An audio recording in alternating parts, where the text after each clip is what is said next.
5 last-minute books to get for Christmas. It's Saturday, Christmas is in 2 days, you need to buy books for people, so here are 5 books that I think you should buy. Obviously, these books are my own personal opinion, these are books that I liked reading, so, you know, take them as you will, and remember, the links to the books are going to be in the description down below, or if you want, go and get them from your local independent bookshop. Number 1, The 100 Years' War on Palestine. This is one of the most informative books you'll find on Palestine out there.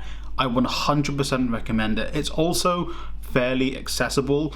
Obviously, there's a lot of background information and stuff, there's a lot of academic stuff in there, but personally, I found it very accessible. As someone who struggles reading fiction books, I managed to read it in maybe a few days' time with some fairly lengthy reading sessions, but it is a very informative book. It goes into a lot of detail about what's happened to the Palestinian people over the past 100 or so years, and I highly recommend it. Number 2, I Want to Die But I Want to Eat Tteokbokki. This is one of my best performing videos of this year, my review of this book, but it genuinely was a very heartfelt, introspective look into a person who is struggling with their mental health and how they work through it with their therapist. As someone who has been to therapy, I very much understood a lot of the steps that the author took personally when they were engaging with a therapist, because obviously even when you're with a therapist, a person who's meant to be helping you, you still want to try and put forward the best perception of yourself. But the way the discussions with the therapist were broken down, it's great. Obviously, I didn't experience everything exactly as the author had, and I would say please look into the background of this book before picking it up in case some of the topics are trigger warnings for you. But if not, pick up this book. Number 3, If Cats Disappeared from the World. This is my favourite book of all time. There's also a movie which I've not watched, and I should make a video comparing the movie to the book, but then I have to reread the book because I read it a while ago. But this is my favourite book of all time. It is heartfelt, it is deep, it is sorrowful, it is moving.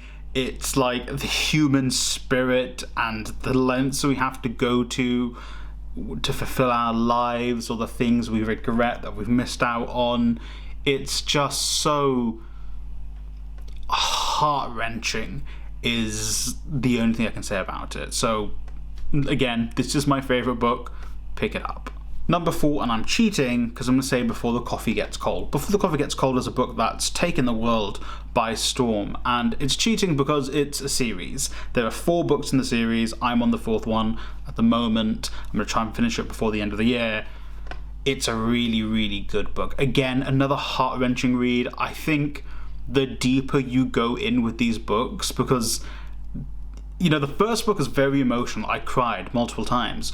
But then your relationship with these characters get even deeper with each book you go along. And the character roster is sprawling by the 4th book. But it gets deeper and deeper with each book, and your connection with these characters gets deeper, and thus the result of the books is even deeper. You cry even more. A character I cried over in the 1st book, I cried even harder over in the 3rd book.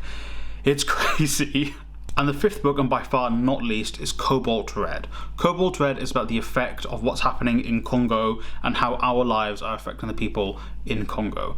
It is the relationship between the mining processes in Congo, where people are, you know, facing terrible conditions, being kidnapped to work in these mines, and how that is also related to our consumption and usage of electronics in the world. It is a investigative, journalistic look at what is actually happening in Congo and the knock-on effects that has, how our usage affects these people, how it negatively impacts them.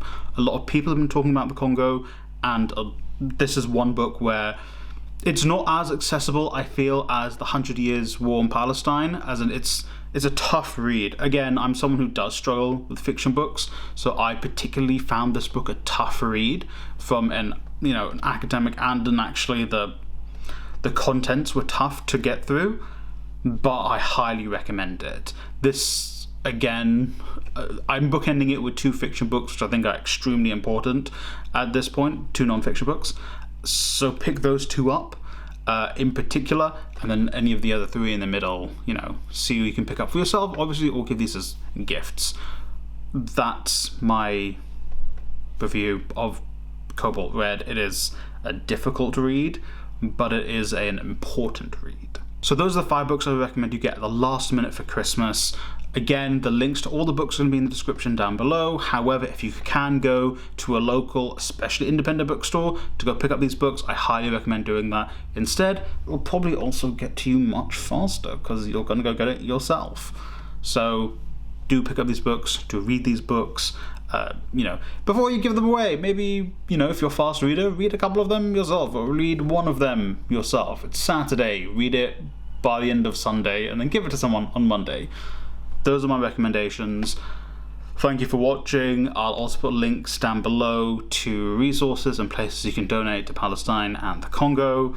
And thank you for watching. I hope you have a good holiday period. Be sure to keep those who are suffering in mind. Be sure to be able to help those as best as you can over this festive period. And yeah, thank you for watching.